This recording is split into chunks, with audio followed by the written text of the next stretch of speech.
Just as Sarah reached for her purse, ready to escape this public humiliation, a small hand tugged at her sleeve. She looked down to find a little girl, no more than 6 years old, with tangled brown curls and dirt smudged on her cheek.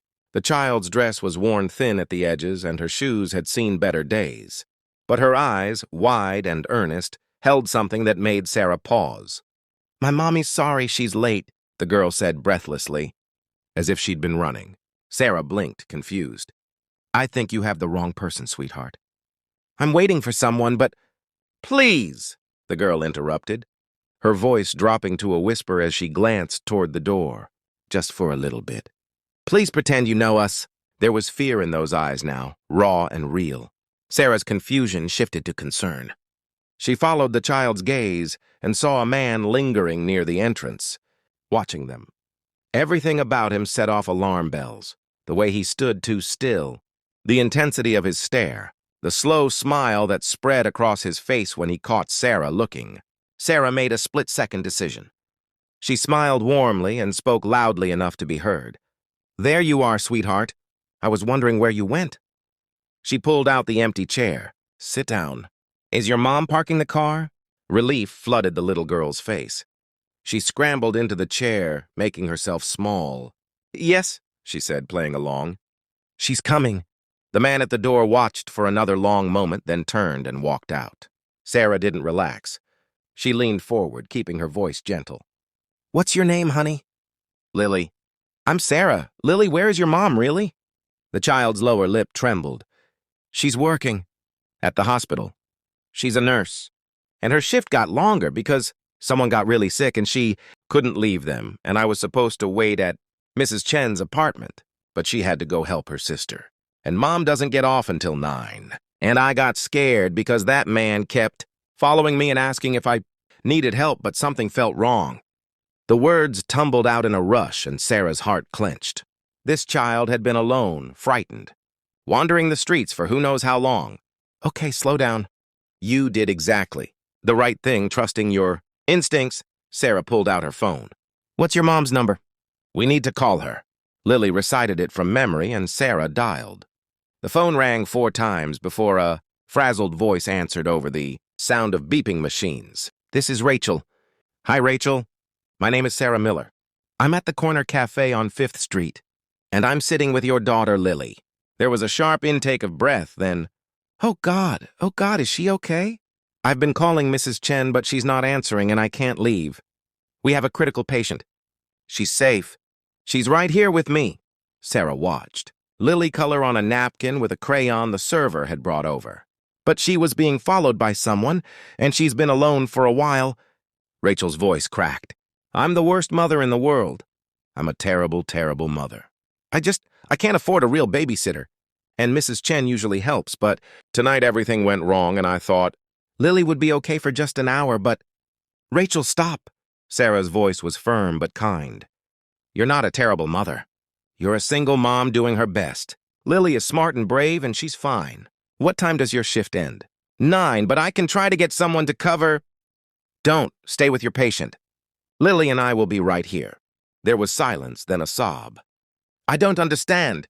Why would you do this for us?" Sarah looked at Lily, who was now drawing what appeared to be a very elaborate princess castle. "Because someone should have done it for me once." "I'll put Lily on so she can hear your voice."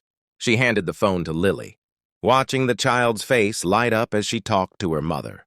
While they spoke, Sarah ordered them both hot chocolate and a plate of cookies. When Lily hung up, Sarah asked, "Have you eaten dinner?" Lily shook her head. "Then let's fix that. Over grilled cheese sandwiches and tomato soup." Lily's request, the little girl opened up.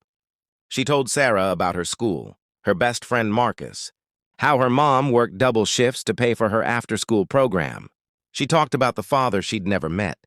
Without bitterness, just matter-of-fact acceptance. She showed Sarah a small, worn photo she kept in her pocket, her and her mom at a park, both laughing. "Mommy works really hard," Lily said, dragging a French fry through ketchup. "She gets tired a lot. But she always makes me breakfast before school, even when she worked all night. She makes the pancakes into funny faces." Sarah felt something shift in her chest.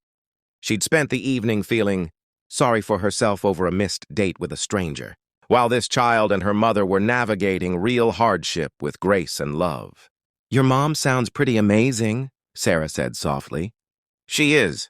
Lily leaned forward conspiratorially. "Are you sad because someone didn't come to meet you?" Sarah's eyes widened. "How did you know?" "You kept looking at the door before I came. And you looked like, how I feel when I'm the last one picked up from school."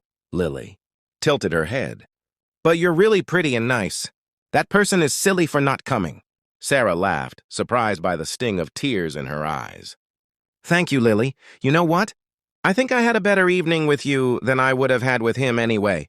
They played tic-tac-toe on napkins. Lily taught Sarah a complicated hand-clapping game she'd learned at recess. Sarah helped her with a math worksheet Lily had stuffed in her pocket.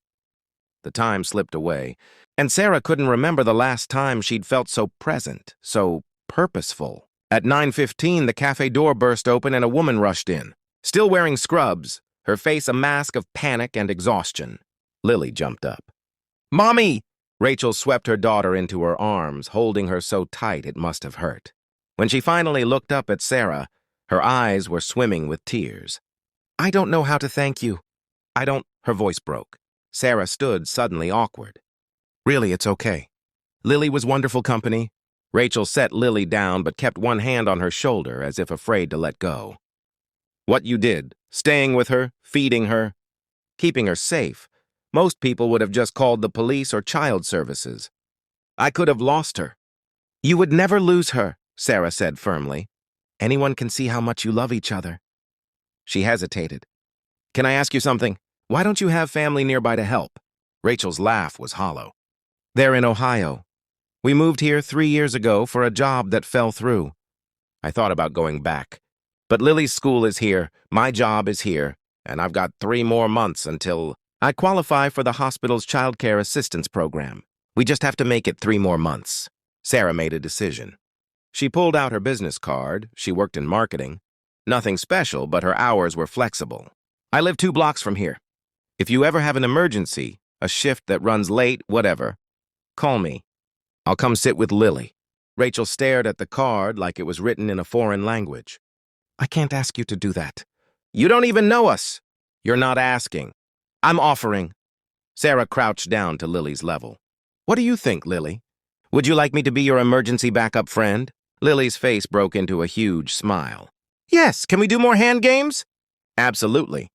Rachel clutched the card, fresh tears spilling over. "I don't understand why you're being so kind." Sarah thought about all the times she'd felt invisible, unworthy, forgotten. She thought about the empty chair across from her tonight, and how Lily had filled it with something far more valuable than a blind date ever could have.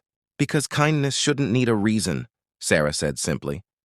"And because you both reminded me what actually matters." 3 weeks later, Sarah sat in that same cafe, but this time Lily was across from her, working on an art project while Rachel was at work. It had become their routine. Twice a week, Sarah would pick Lily up from school, help with homework, share dinner. Rachel had tried to pay her, but Sarah had refused. What she got from these evenings was worth far more than money. She'd also started volunteering at Lily's after-school program, where she discovered she had a knack for connecting with kids who needed an extra adult in their corner. The blind date she'd been stood up for? She'd later learned he'd double-booked and chosen the other woman. She'd sent him a thank you text that confused him. "Thanks for not showing up. Best thing that never happened to me." As Lily carefully glued sequins onto construction paper, Sarah's phone buzzed. Emma, her matchmaker friend. "Coffee tomorrow? I have someone new I want you to meet." Sarah looked up at Lily, who was now showing her art project to the elderly man at the next table, bringing a smile to his weathered face. She thought about Rachel, who'd become a real friend, who'd taught her about resilience and unconditional love. She thought about how a ruined evening had become a door to something richer than romance. She texted back, "Rain check? I'm exactly where I need to be." Lily looked up and grinned. "Sarah, look, I made this for you." It was a drawing of 2 figures holding hands, one tall, one small under a sky full of stars. At the top, in Lily's careful printing, "My hero." Sarah's eyes blurred. She'd come to that cafe looking for someone to complete her, and instead found herself complete in the act of showing up for someone else. Sometimes the best connections aren't the ones we plan for. Sometimes they walk in with tangled hair and dirt-smudged cheeks, offering us not romance, but something better: purpose, love, and the reminder that we all have the power to be someone's answered prayer. The blind date had been empty, but in that emptiness, Sarah had found everything that mattered.